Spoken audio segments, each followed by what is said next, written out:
But now it's down to the serious business for the racers, and representatives from 7 countries have arrived for the season's opening race, with the victory team from Dubai here in force, with 3 boats challenging for the title after being runners-up in '94. And the #1 boat of Luca Ferrari, the 1994 world champion, here to start the defence of his world crown with the new, more powerful Lamborghini engines in the Ferretti boat. First action of the weekend, though, is pole position, which is a timed flying kilometre, as well as being a separate speed trophy. It also gives the teams a chance to test their engines to the limit. Well, the man that was doing it all was Luca Ferrari in the Ferretti Monte Cristo boat. He was nearly half a second quicker than the rest, averaging 122.24.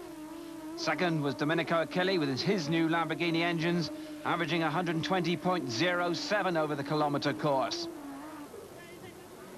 And no surprise in third, Power Marine with Corbelli and Diridoni, posting an average speed of 118.92 in the diesel-powered number 16. So, pole position results confirmed then. 30 points for the win, it's 18 for second, and 12 for third in this popular competition. Well then, it's a special surprise, as Fidel Castro took time out to meet the drivers. And he's also to go out in the start boat with World Series promoter Mauro Ravenna to drop the flag and set it all on its way. Well, the crowd's around 500,000 as the race approaches, jamming the waterfront for over 3 miles here. The orange flag then to commence the start procedure has gone off. The boats begin to roll. Let's pick up with the action. So it's 132 miles of racing that lay ahead in the first round of the 1995 Class 1 Offshore World Powerboat Championship. Well, it has been said, only 13 boats here. What's happening to the championship? But I can tell you, there may be less boats, but the competition's certainly hotter. Very little to choose between these inboard powered machines now. Remember, there's over 2,000 horsepower in each of them. 7 Lamborghini engine-powered boats, 3 Sterling, 1 powered by Keith Eichert, 1 Isotta Frascini, and 1 Sea-Tech. Well, it's going to be close, and already it's a break by the white Ferretti boat. This is Agrati, number 5, the boat of Renato Lulio. And look at that as they come to approach the seafront. Ferretti on this side. Is Jacopo Carrane second there, the white boat. Is Diridoni in number 16. And on the outside is Lamberto Leoni, the Italian, in the red number 24, the Bilbo boat. Well, no early success for victory team here. That's number 7, Randy Sissom and Hamad Bouhaleba. They lie back in 6th. The best of the victory boats there, just out of picture on the left, is number 2. It's Jacopo Carrane taking it up. Is he in the lead? No, not quite there. You just saw the wash of Ferrari in the Ferretti boat. That's 16, the only diesel power in contention at the moment. And here comes Saeed Altaya and Felix Sorales, number 2, in the blue victory boat.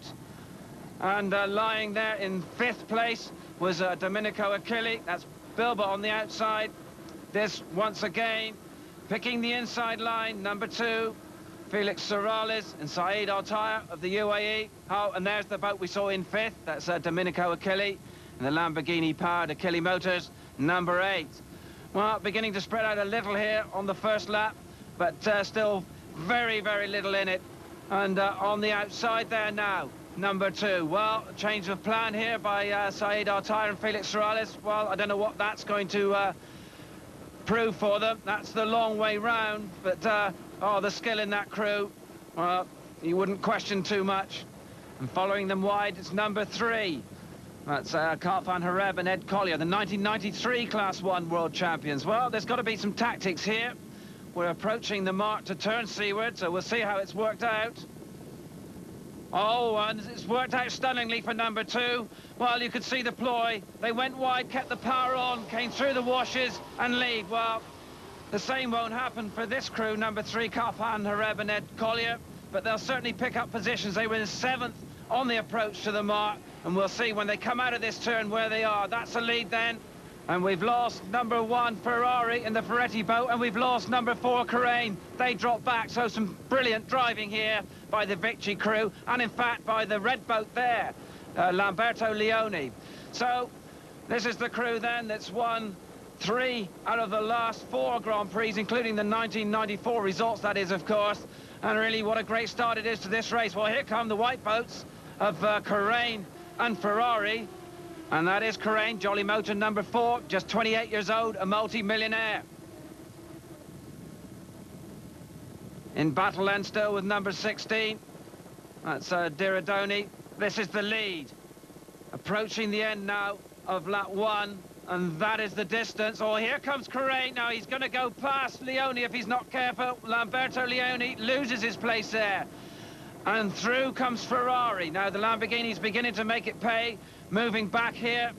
And it's Sism who moves ahead of Hamad Boualeba. That's number 7 on the outside. Number 3 on the inside. So Sism going very wide. He's the only victory boat running the new Lamborghini gearboxes, and in fairness to him, it's his first race. End of the first lap then, and it's still number 2, the boat of Saeed Altar and Felix Sorales in the victory team boat, built in the UAE, engines built in the UAE by Sterling, and they reach the end of the lap now at an average speed of 102.79 miles per hour. Well, it's a good scrap going on for second. Now they've battled throughout the first lap, and they're going to battle to see who will achieve the second position at the end of the lap. It's going to be Correa in number 4. He gets there now. And Lamborghini Power also behind. There goes number 24, Eduardo Poli and Lamberto Leone. These boats, of course, have a throttleman and a driver. The driver holds the wheel, the throttleman holds the throttles. And it takes many, many hours and sometimes years of practice to get used to that configuration. Well, let's go. Good 4th place for number 16, pole position 3rd of yesterday, Giancarlo Corbelli and Alberto Diradoni. They'll be quite happy with that. And leading the diesel fleet here, diesel power, not the popular choice these days. 3 years ago it was a different tale. And coming through in 5th and 6th then, the other 2 victory boats in blue. And certainly not the conditions for number 3. As we've already said, number 7 on the learning curve with the new gearboxes. So victory team, I think, at the end of the lap will be quite happy with all that. And thrilling, the massive crowd here, as we've already said, over 500,000 people, 10, 12 deep in places over 3 miles. Well, this is what they saw. Victory team 2 ahead, and Jolly Motors and Bilba are still in that battle. Ferretti was 4th, Achille 5th, and Power Marine in 6th at the end of the lap. So into lap 2 now, and still it's victory 2, Saeed Altar and Felix Sorales, who lead the new boat for the 1995 campaign. This is the battle for second, and Correa still ahead of Bilba, and Ferrari's back. The number 1 boat in the centre. Well, he went for the gap. He didn't find it, and now he's slowing down. Now that's a problem. Look at the way that Leone's pulling away. There's definitely a problem for Ferrari in the number 1 boat. Well, we'll try and catch up with that a little later on. Meanwhile, the battle will continue here. Correa, was on the inside, I was going to say, but he isn't anymore. Lamberto Leone goes from the inside. That's going to be some scrap as this race goes on. And that, I think, will have the effect of taking them closer to number 2.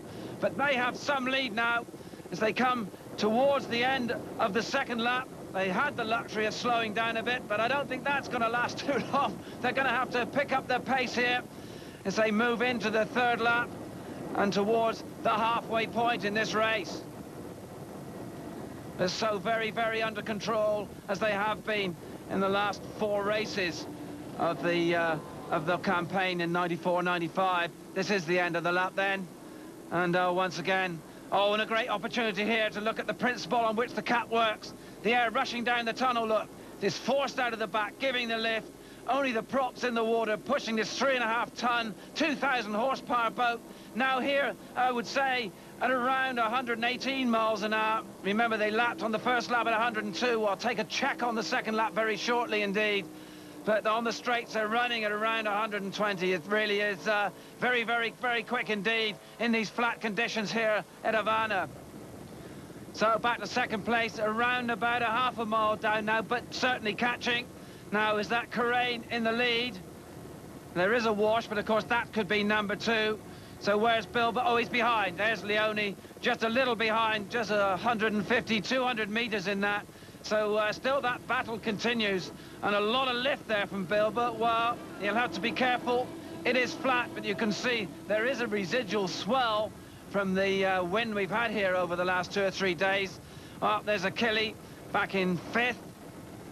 And, well, he would have expected better things. He, too, is running gearboxes and the new Lamborghini engines, reputed to develop over 1,000 horsepower per unit now. Remember, 2 of them in the boat, so that's over 2,000 horsepower for him.